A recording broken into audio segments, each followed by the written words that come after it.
what you see is beautiful to your eye doesn't necessarily mean it's going to be beautiful as a picture, right? Because you gotta figure out how am I going to fit that what I'm seeing or emphasize what I want to see into this little rectangle. And so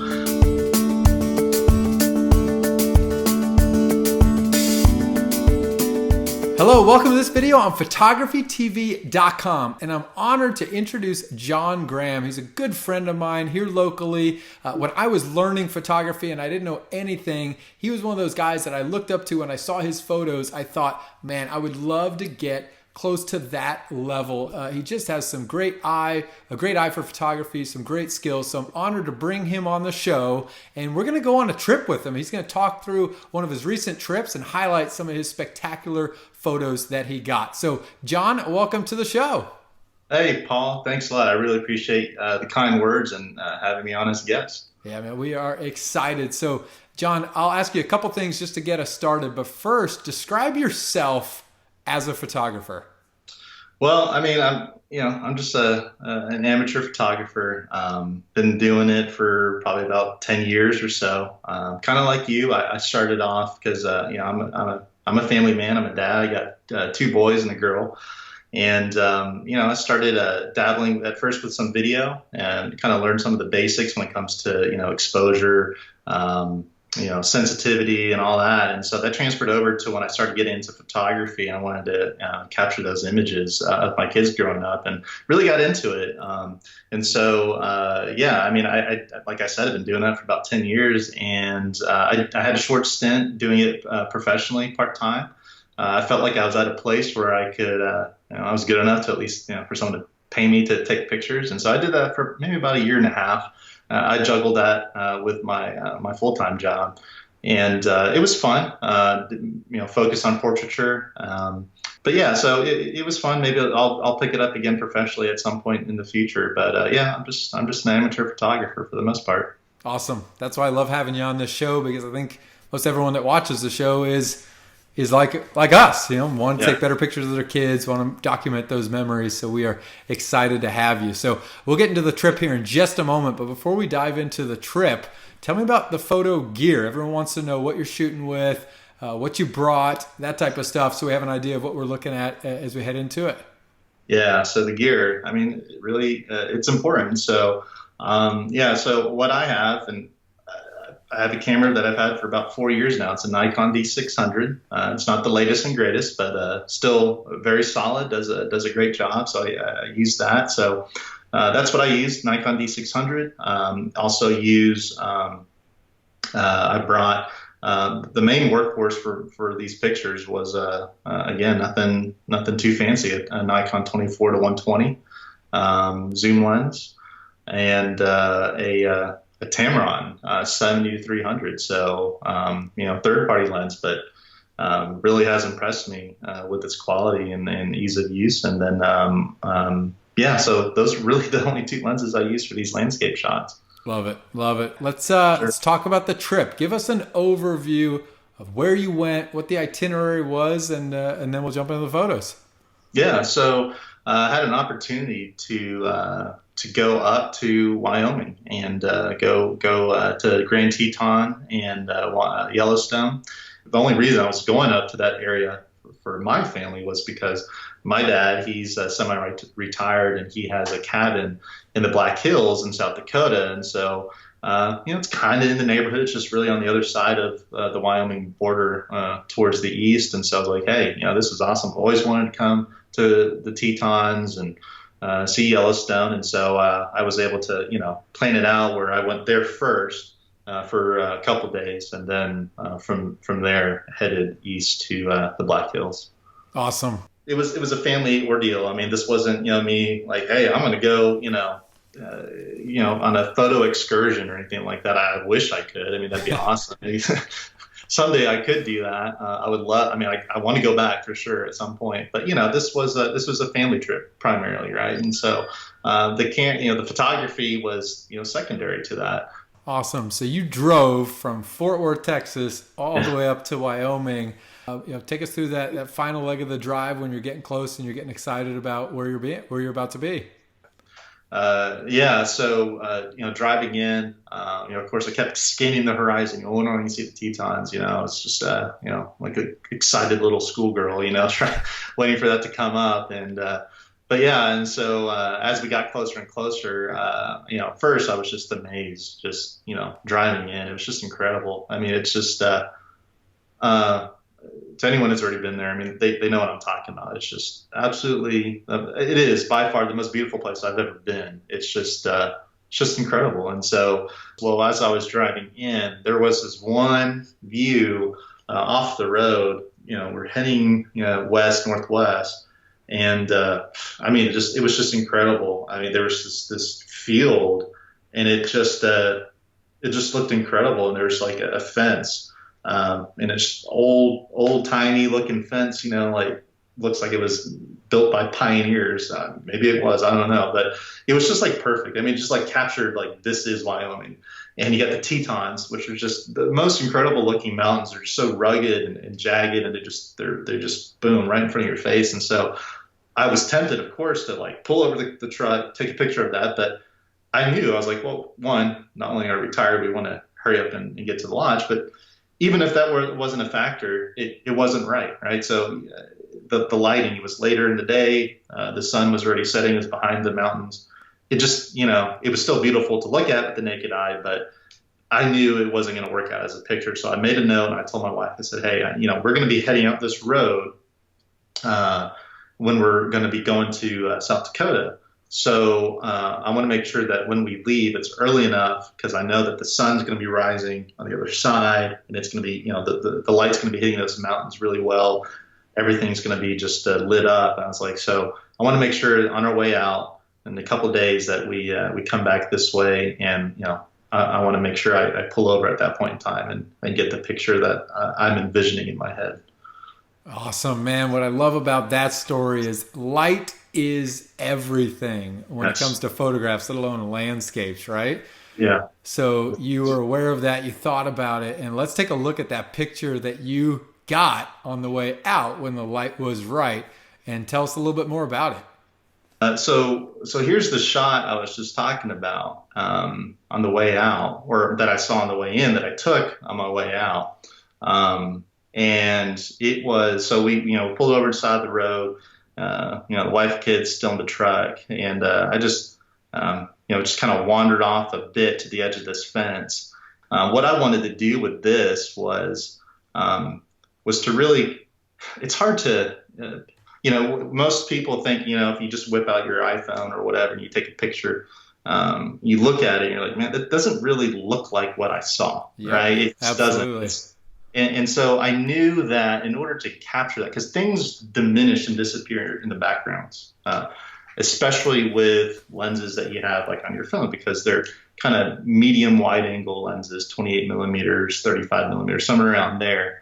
And things look, kind of, depending on the focal length, you're going to have that distortion to some degree, however you look at it. And so when I looked at it, I took a couple shots, and I did move around a lot, and so I knew that I wanted to get I wanted to capture the fence in there, because I don't know, it just looks so, it gets straight out of like Little House on the Prairie or something. Totally. It really does. It's weird. I mean, it's incredible, and so I wanted to get that in the shot, and I didn't want it to be just everything kind of going horizontally. And so I thought, man, this is really cool. I like how it's, kind of leading off from one corner off to the distance a bit.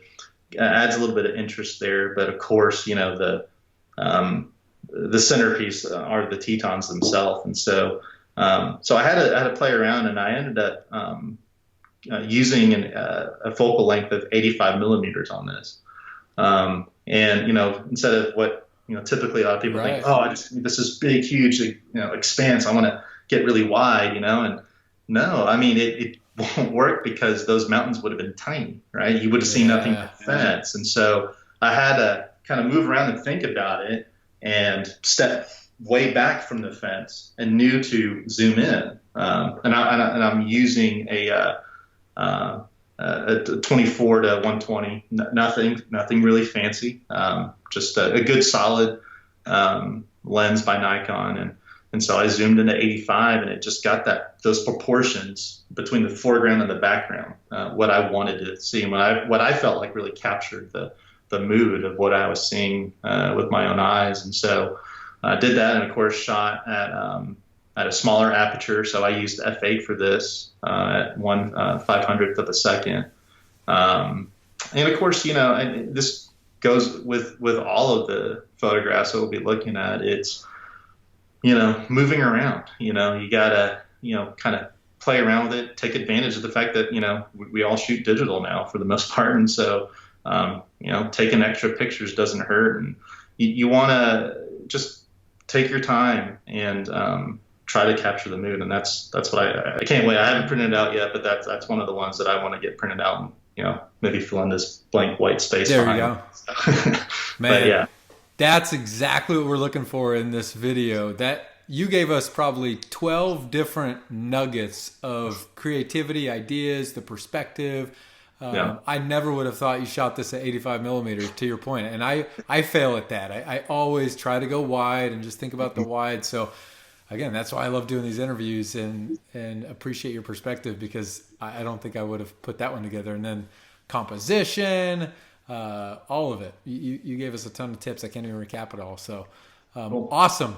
Let's keep rolling. So pick another photo that you want to highlight. Give me some backstory behind it, the creativity, all the good stuff again, and let's just keep going. Yeah. So this one is taken in Spearfish Canyon in the Black Hills in South Dakota. And, one of the things, especially people that are, budding photography nerds or even experienced ones, they'll probably look at it and be like, okay, that's interesting. Look, why didn't you do a long exposure on this? Well, the answer is I didn't have my tripod. So this was at the end of the trail that we took, and it's called Rough Lock Falls. And, again, this is one where composition really came into play. You have to move around. And that's probably one of my biggest recommendations is you got to move around, because it was kind of when at the end of this trail, there's this platform. It's like a wooden platform with a fence around it. And so, there's always like the obvious, right? Someone's just going to go up to the end and you're just going to take the picture and then you're going to look at it and you walk away. Well, that's not the best location for a picture. It's still beautiful to your eye, but what you see is beautiful to your eye doesn't necessarily mean it's going to be beautiful as a picture, right? Because you gotta figure out how am I going to fit that what I'm seeing or emphasize what I want to see into this little rectangle. And so I had to move around. So it's not just moving your feet. I had to back up and go to an awkward location. Most people probably wouldn't have taken that shot from there. And it's not just moving laterally, it was vertically as well. So that's something that I do. And in fact, I did that on the previous shot too with the Grand Tetons, was changing your elevation, finding a way, whether it's down lower or higher. And I can't remember if I was squatting down at this point, but I do remember I think I was pretty low, and I think I was like, kind of hanging over the edge in order to get that, because you got to be aware of, okay, what's in frame. Yeah. So I didn't want some man-made fence in the bottom half of the picture or anything like that. And so despite the fact there's a bunch of man-made pathways around this, I didn't want that there. I wanted to look like this is something that I just stumbled upon out in the middle of nowhere type of thing. And so, and that's what I did here. And focal length on this one, 38 millimeters. So again, I had to zoom in a bit to get that tightened up a bit. And it was overcast and cloudy. And so there was just kind of this orangey, purplish type of light that was coming through. And I was just really happy to come to this place at that particular point in time to get this shot. Awesome. I'm going to have a few questions on this one, drilling a little bit more. Take me through this one. What pops to me on this one, you mentioned you didn't have a tripod, so you couldn't do the long exposures, right? So I think you still did phenomenal work with what you had. Take me through the processing of this one, because it looks like you did some work within Lightroom to really make it pop in a unique way. So take me through that process. Okay, so what you'll see here on the screen is I did a lot of work on this one because kind of. Let me go back to the original, in fact. Sure. That's always fun to see what it looked like. Mm-hmm. Okay. So here's the original RAW, and looks a lot different. It's dark. It doesn't have the warmth, and here's the reason why. For those two aspects of it. One, I like to shoot. I like to underexpose. A lot when I shoot outdoors, just because it gives you a lot of latitude in post. By underexposing, especially in this shot, because it's in the canyon, there's a lot of stuff going on in the shadows. I could use that to my advantage, because even though at first you look at it, you're like, man, there is nothing really there. It looks really drab and dark. But by doing that, I knew as I shoot that I'll be able to push those shadows and just bring out all of that, all the contrast and the color that's hidden, underneath in that RAW file. So that explains that. And then of course I just, shooting RAW, I just shoot auto white balance all the time. I don't see any reason to mess with that at all. So yeah, of course the white balance was not really by default settings accurately reflecting what I ultimately brought forth in the editing. And so that's the next thing I do is to start dragging those shadows, and also pulling back on the highlights if possible. I like to pull down the highlights and pull up the shadows and then move the exposure after, and then just see, how far can I go to those highlights so that they don't clip. So I still retain detail like in the clouds and in the trees. I don't want to see any type of blowouts there. And so once I know where my limits are, I kind of back off a little bit and maybe kind of tweak the highlights and the shadows.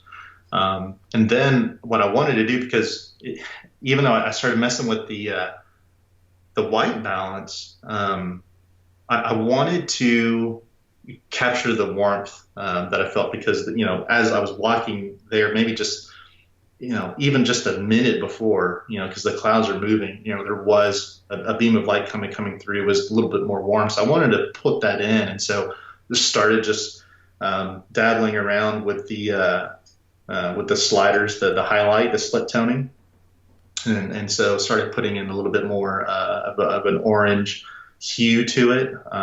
And then maybe a little bit more of the darker purple in the shadows, and then just kind of start playing around with the vibrance and the clarity on there and the saturation. And so once I get it to where I feel like, okay, this is all I really need to do in Lightroom, I take it over to Photoshop, and then I start doing more fine tuning, just really about around erasing, kind of using the what's it called, the healing brush, take out some things I don't really want to see in there. And then after I do that, I kind of just import it back into Lightroom and maybe do a final white balance adjustment to get it, the temperature I want, and that's it. So thank you for that. All right. Yeah. That's just an incredible level of depth that you can take your photos to, and I just love seeing where it was in RAW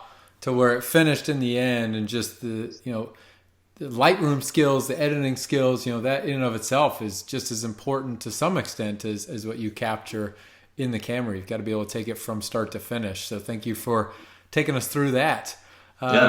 Let's keep rolling here, because I'm loving what we're doing. We're taking one image and we're just exploring it deep. We're hearing the story behind it, but also just how you capture it and really come away with a great image. So let's hit maybe one more in depth, and then we'll do like a lightning round of some of the others, just to kind of hit the stories and fly through it. Okay. So my next favorite is this one here. This one was taken in Yellowstone, really kind of at the northern extremes of the park. We took a trip, and first thing I remembered, not remembered, but realized was how huge that place is. I mean, it's like ridiculously massive, and just to go from the southern end is where our lodge was to this. I mean, it was probably like 2 hours. It's just amazing. And so when we were leaving, I think it was around 8:30 because we knew, it's a 2 hour drive. And this was maybe, I don't know, maybe 10 or 15 minutes after we left. And as you're driving through the roads there, of course, the buffalo are just all over the place. And so as we were driving out, there was just small little herd of buffalo there. So I actually took this out of my truck, out of the window. So as you're driving by, I was like looking, and I'm like, man, this is just kind of perfect. I need to get this shot, and so I'm like hanging out the window, and in fact I'm like shooting like this.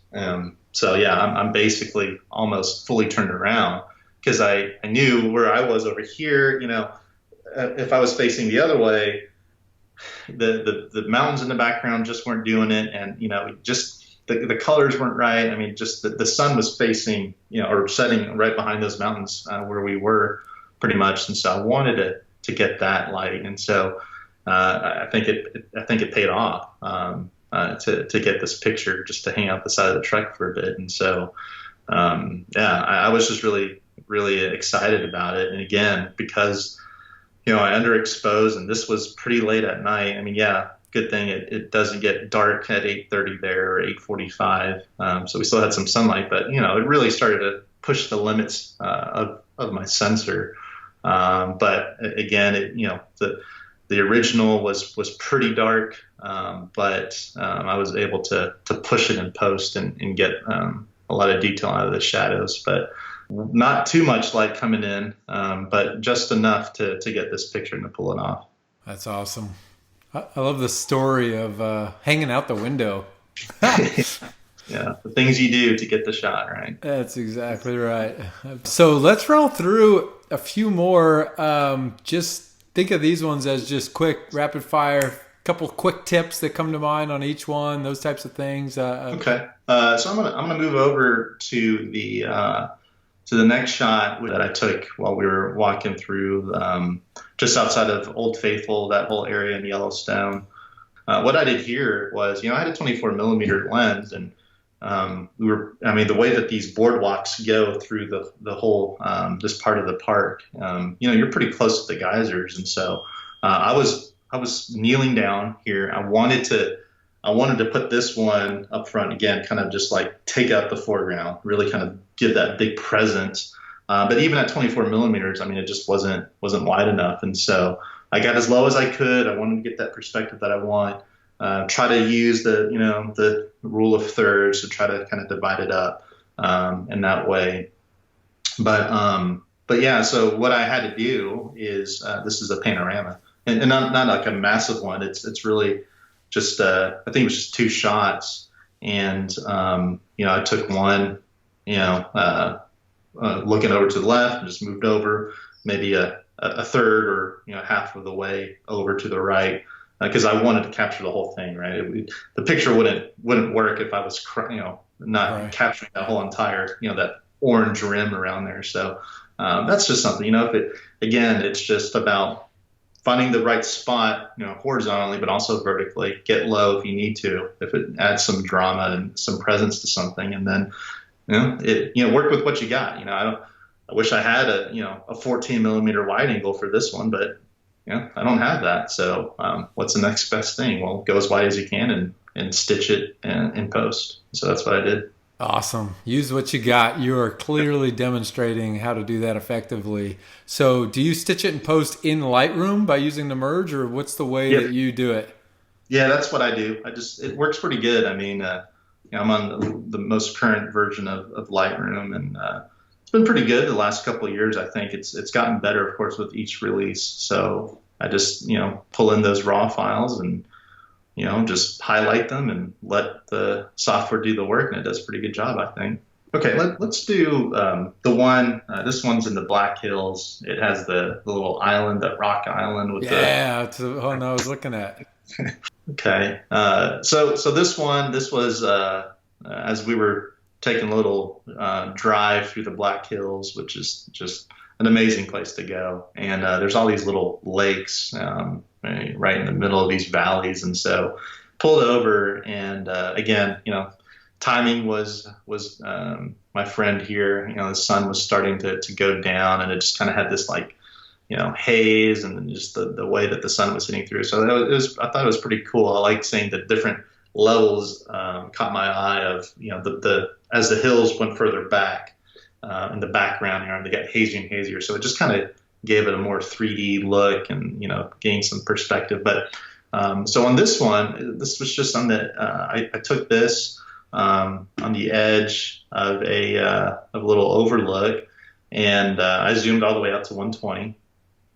And one of the things that I do, when it has to do with composition is, again, I moved around, probably I went back and forth maybe 50 feet, back and forth to try to see what works best. And I just, to me, my opinion, I thought this one where the shot that I got worked because I just kind of think of, I don't know, like a puzzle in my head. I don't know. I just felt like that island out there just filled in this void that was like just kind of perfectly, I don't know, just kind of frames it in. And so I just felt like any other place it just wouldn't have had the presence, right? It kind of would have blended in with the background. And so I liked how it had the separation, and kind of draws the eye to that, and kind of fits like a puzzle there. So again, it's moving with your feet, and also playing around. And of course, it's not like I walked up and took this one shot. It was a lot of testing out and experimentation. But I mean, it only took me maybe 5 minutes at tops. Wife was in the truck, kids were in the truck. I just wanted to, hey, let me just pull over real quick and take this, and so I did. And you don't have to spend a lot of time, but take advantage of the time that you have and take multiple different pictures and different perspectives. So Love it. I agree. In fact, what pops to me on this one is not just the layers, the dimensions, but the clouds just add a story in and of themselves. So obviously the light was right, like you mentioned, but how are you getting that definition on the clouds? Is it contrast? What types of things are you doing to really make those pop? Yeah. So if you look at the raw, I mean, it doesn't, you don't really see much, but that information's there. And so I just, I crunch those highlights down. So I just start pulling it down.